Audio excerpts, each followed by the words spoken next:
बिस्मिल्लाहिर्रहमानिर्रहीम। आज अडियाला जेल से कुछ ऐसे बयानात जारी किए गए जिन पर आज मैं बात करना चाहता हूं और कुछ माजी करीब की आपको याद दिलवाना चाहता हूं कि एक इदारे के बारे में माजी करीब में क्या बातें की गई और आज सियासत में शामिल होने की, सियासत में उनको घसीटने की कोशिश की जा रही है और कोशिश की जा रही है कि जो एक न्यूट्रल होने का सिलसिला शुरू हुआ था वो शायद बानी चेयरमैन पीटीआई को काबिल कबूल नहीं, और उन्होंने जब न्यूट्रलिटी वाला ऐलान हुआ तो उन्होंने कहा कि न्यूट्रल तो जानवर होता है और न्यूट्रल तो कोई चीज़ नहीं होती, या आप हक के साथ हैं या बातिल के साथ हैं। मगर आज यकदम मुज़ाकरात की पेशकश करना और कहना कि फ़ौज नुमाइंदा मुकर्रर करे, तो मैं समझता हूँ कि ये जो तरला मिन्नत का सिलसिला शुरू हुआ है और ये बहुत जल्दी सफ़र तय किया, मैं छोड़ूंगा नहीं से लेके मुझसे प्लीज़ बात करो, यानी एक ट्रेलर इस मुल्क में चलाया गया कि मैं छोड़ूंगा नहीं, मैं किसी को नहीं छोड़ूंगा, और उसके बाद अब नई फिल्म आई है मुझसे प्लीज़ बात करो के नाम से। और मुझे ये समझ नहीं आता कि आप 9 मई के हमले करते हैं, 9 मई के हमले करने के बाद शोधा की यादगारों को मस्मार करते हैं, आपका सोशल मीडिया एक मुनज़्ज़म कैंपेन चलाता है कौमी सलामती के इदारों के हवाले से, इस मुल्क की अफवाज के हवाले से, और आप इस मुल्क के अमन के लिए एक ख़तरा पैदा करते हैं, इस मुल्क की सलामती के लिए ख़तरा पैदा करते हैं। जब आपका दिल करता है आप IMF को ख़त लिख देते हैं और मुल्क को डिफ़ॉल्ट करने की कोशिश करते हैं। जब आपका दिल करता है आप साइफ़र लहराते हैं और मुल्क की फ़ॉरेन पॉलिसी को ख़राब करने की कोशिश करते हैं और मुल्क के ताल्लुकात दूसरे ममालिक के साथ उनको ख़राब करने की कोशिश करते हैं और झूठा बयानियाँ घड़ते हैं।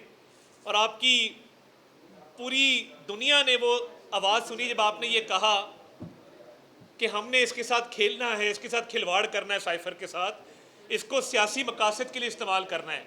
तो आज आप जो मुतालबा रख रहे हैं कि पहले छोड़ूंगा नहीं, अब प्लीज़ मुझसे बात कर लो, तो इससे साबित ये हुआ कि जब इदारा न्यूट्रल हुआ तो उसके बाद अब आप अपनी हिमायत मांग रहे हैं और कह रहे हैं कि मेरी हिमायत की जाए। जब न्यूट्रलिटी का ऐलान किया गया था तब आपने तरह तरह की बातें की थी कि न्यूट्रल तो फ़लाँ होता है, और आपके जराइम की फहरिस्त इतनी लंबी है कि वो ख़त्म होने का नाम नहीं लेती। कोर कमांडर हाउस के बाहर आपकी तीनों बहनें मौजूद थीं, फुटेज मौजूद है। आप CCTV की बात करते, CCTV में सब कुछ आया है कि आपका भांजा बाहर खड़ा था, आपकी बहनें बाहर खड़ी थी, आपके पार्टी के रहनुमा खड़े थे। आपकी पार्टी ने बाकायदा तौर पे एक इजलास किया जिसमें शफकत महमूद साहब ने और शमसाम बुखारी साहब ने इख्तलाफ राय किया कि हमने कोर कमांडर हाउस नहीं जाना, हमने फ़ौजी तनसीबात पे हमले नहीं करने, हमने चागी का पहाड़ नहीं जलाना, हमने कैप्टन कर्नल शेर खान के मुजस्मे को मस्मार नहीं करना, हमने शुहदा की यादगारों के साथ बेहुरमती नहीं करनी। मगर आपकी पार्टी के लोग ये कहते रहे कि खान नहीं तो पाकिस्तान नहीं, अपने अपने अहदाफ पर पहुँचो, हमला करो, जलाओ गिराओ करो। और ये सियासत में आपका वतीरा रहा है। वो PTV का हमला हो, वो SSP असमतुल्लाह जनेजो पर आपने हमला किया, आपने आग लगाई, कब्रें खोदी, इसी पार्लियामेंट के गेट को तोड़ा। तो आज जो आप कह रहे हैं कि नुमाइंदा मुकर्रर किया जाए आपसे बातचीत करने के लिए, आपकी समझ नहीं आती है कि कभी गिरेबान पकड़ लेते, कभी पैर पकड़ लेते, ये यकदम सफ़र कैसे तय होता है। और देखिए, इस मुल्क की सलामती के ऊपर कोई कॉम्प्रोमाइज़ नहीं है। आप इस मुल्क के लिए एक सिक्योरिटी रिस्क हैं, और आपकी जो माजी में आपने जो मामलात किए, वो फ़ॉरेन पॉलिसी के मामलात हों, वो 9 मई के हमले हों, वो साइफ़र हो, वो IMF को ख़त लिखना हो, वो ये कहना हो कि खुदा ना खास्ता ये मुल्क नहीं रहेगा अगर मैं इक़्तिदार में ना रहा, आपके लोगों का ये कहना खान नहीं तो पाकिस्तान नहीं।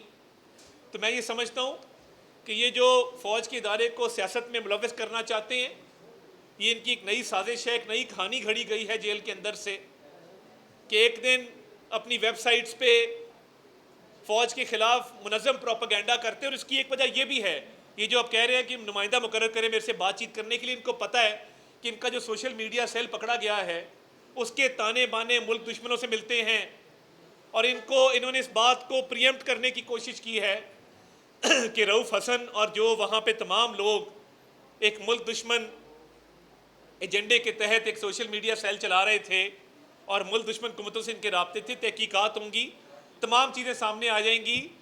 इनको पता है कि वहाँ पे जिन कुव्वतों से इनके राब्ते थे और ये उन राब्तों के ज़रिए मुल्क दुश्मन पॉलिसियाँ बना रहे थे, सोशल मीडिया के ऊपर मुल्क के अमन सलामती को नुकसान पहुँचाना चाह रहे थे। पहले आप दहशत गर्दों को वापस लेकर आए, उनको बसाया खैबर पख्तूनख्वा में। आज वहाँ के हालात ख़राब हैं। आपकी 11 साल से हुकूमत है खैबर पख्तूनख्वा के अंदर। आपकी हुकूमत ने काउंटर टेररिज्म के लिए क्या किया? नेशनल एक्शन प्लान के ज़रिए क्या किया? काउंटर टेररिज्म डिपार्टमेंट क्यों नहीं खड़ा किया? वहाँ पे अमन के क़याम के लिए आपने क्या इक़दाम किए? दहशत गर्दों को आप बसाएं, IMF को लेटर आप लिखें, साइफर के साथ आप खेलें, 9 मई के हमले आप करें, शोहदा की यादगारों को आप मस्मार करें, आप सोशल मीडिया सेल चलाएं जो मुल्क दुश्मन एजेंडे पर कारबंद हो, और अब आप कह रहे हैं कि मुझसे प्लीज़ बात करो। तो ये जो हर बात पे एक यू टर्न है, और इनको ये बात काबिल कबूल ही नहीं थी कि इदारा न्यूट्रल हो गया, इसलिए अब ये कोशिश की जा रही है कि फ़ौज के इदारे को अपने सियासी मफादात के लिए सियासत में मुलव्वस किया जाए। तो ये किस तरह की सियासत है और ये किस तरह की मुनाफ़कत है? आपने आज तक इस मुल्क की मईशत के लिए क्या किया? 2018 में जो हंसता बसता पाकिस्तान हम छोड़ के गए थे, मियाँ शहबाज शरीफ ने आके फिर मुल्क को डिफ़ॉल्ट से बचाया। आप रह जाते तो ये मुल्क डिफ़ॉल्ट हो जाता, डिफ़ॉल्ट से बचाया। और आज भी माशी इस्लाहात के एजेंडे पे कारबंद है। इंशाअल्लाह ताला इस मुल्क को, कल आपने देखा कि फिच की रेटिंग्स में हमें CCC+ मिला, कल पॉलिसी रेट कम हुआ है, मईशत के हवाले से अच्छी खबरें आना शुरू हुई हैं। आपकी जो एक्सपोर्ट्स हैं उनमें $3 अरब का इजाफा हुआ है, $3 अरब का। तो ये तमाम तर इशारे जो हैं ये बता रहे हैं कि मईशत में बेहतरी आ रही है और हालात बेहतरी की तरफ जा रहे हैं। ये देखते हुए और अपने मुल्क दुश्मन एजेंडे को देखते हुए कहा जा रहा है कि मुझसे प्लीज़ बात कर लो। तो ये इनके दौरे मयार हैं, मुनाफिकाना सियासत है कि 9 मई का इतराफ़ भी करते हैं कि मैंने कहा था GHQ जाओ और एहतजाज करो, और ये 2 दफ़ा इतराफ़ हुआ। और पॉलीग्राफ टेस्ट से क्यों भागते हैं? पॉलीग्राफ टेस्ट जो लेने से इनकार किया गया, इसलिए किया गया कि उसमें सच साबित हो जाएगा कि 9 मई के हमले आप उसके मनसूबा साज थे, आपकी वो मनसूबा बंदी थी और एक मुनज़्ज़म साजिश के तहत आपने 9 मई के हमले करवाए थे। इसमें कोई शक व शुबा नहीं है। आपके पार्टी के लोग देखे जा सकते हैं, आपके ख़ानदान के अफराद देखे जा सकते हैं, आपकी पूरी पार्टी की प्लानिंग देखी जा सकती है, और इस प्लानिंग के पीछे आपकी रहनियत थी जो आपने मुल्की कौमी सलामती के इदारों के ख़िलाफ़ जहन साजी की। जहर जो है वो घोला नौजवान नस्ल के जहनों में, बाहर बैठे पाकिस्तानियों को तशद्दुद पे उकसाया, और उसके बाद आज कह रहे हैं प्लीज़ मुझसे बात करो। तो ये एंटी क्लाइमैक्स है उस फिल्म का जिसका उन्वान था मैं किसी को छोड़ूंगा नहीं। और आज जो ये तरला मिन्नत का प्रोग्राम जारी किया गया है, ये सिर्फ़ इस बात का शाखसाना है कि आपका एक सेल पकड़ा गया है और उसमें शवाहिद मौजूद हैं, और इंशाअल्लाह ताला बहुत जल्द वो कौम के सामने आएंगे।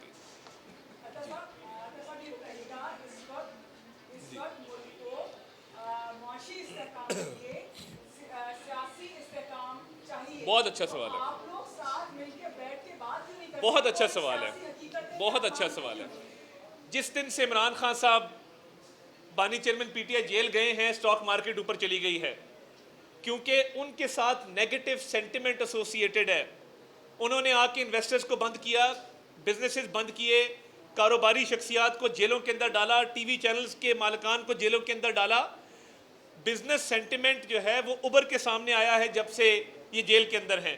स्टॉक मार्केट जो है वो ऊपर जा रही है, फॉरेन डायरेक्ट इन्वेस्टमेंट ऊपर जा रही है, एक्सपोर्ट्स बढ़ रही हैं, फिच की रेटिंग इंप्रूव हो गई है, IMF का मुआहदा तय हो गया है, पॉलिसी रेट नीचे आ गया है। ये तमाम तर जो फैक्टर्स हैं ये इस बात की अलामत हैं कि इस मुल्क में अगर कोई डीस्टेबलाइजिंग फैक्टर है वो बानी चेयरमैन PTI है। जो अदम इस्तेहकाम को फ़रोग देता है, उसके होते हुए सियासत के अंदर और अमली मैदान के अंदर इस्तेहकाम नहीं आ सकता। वो निकला है तो मुल्क के अंदर इस्तेहकाम आ रहा है।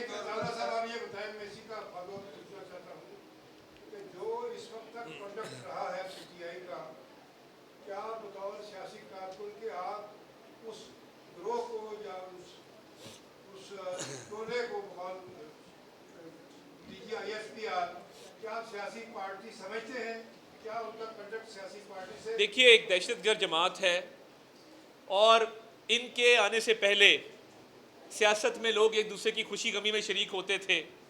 लोग सियासत को सियासी मुखालफत के तौर पे लेते थे। इन्होंने सियासी मुखालफत को दुश्मनी में तब्दील करवाया और ये जो तर्ज अमल है कि आप गालम गलोच की सियासत करें, ख़वातीन की तज़हीक करें, बिल्डिंगों को आग लगा दें, धमकी आमेज़ रवैया इख्तियार करें, किसी की इज़्ज़त ना छोड़ें, हर किसी की इज़्ज़त को तार तार करने का आपने जो है वो मिशन बनाया हुआ है, तो ये एक दहशतगर्द जमात है और इसको इसीलिए TTPTI कहते हैं। तहरीक तालिबान पाकिस्तान तहरीक इंसाफ कहते हैं TTPTI। ये जो TTPTI है ये तालिबान को इसीलिए वापस लेकर आई है और इसीलिए शहदा का मजाक उड़ाती है, क्योंकि इनको पाकिस्तान की सालमियत से कोई गर्ज नहीं है, इस मुल्क की तरक्की से कोई गर्ज नहीं है, इस मुल्क की अवाम से कोई गर्ज नहीं है। झूठे बयानिए बनाओ, मुल्क के खिलाफ साजिशें करो, अपने आप को हीरो डिक्लेयर करो और उसके बाद कहो जी प्लीज़ मेरे से कोई बात कर ले।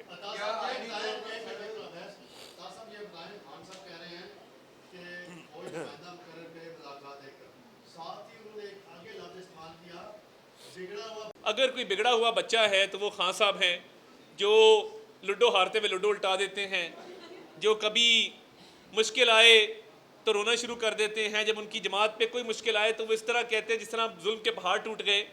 जब राना सनाउल्लाह की गाड़ी में हेरोइन डलवाई जा रही थी तब बिगड़ा हुआ बच्चा कौन था? जब कह रहा था कि मैं मुझों से पकड़ के मुझे इसकी शक्ल पसंद नहीं, मैं बंद कर दूंगा, तब बिगड़ा हुआ बच्चा कौन था? जब मरीम नवाज शरीफ को वालिद के सामने गिरफ्तार करवाया गया बाप को अजियत देने के लिए, तब बिगड़ा हुआ बच्चा कौन था? जब शहबाज शरीफ की वालदा की मैयत पड़ी थी और जज कह रहा था मैंने जिरा करनी है, तब बिगड़ा हुआ बच्चा कौन था?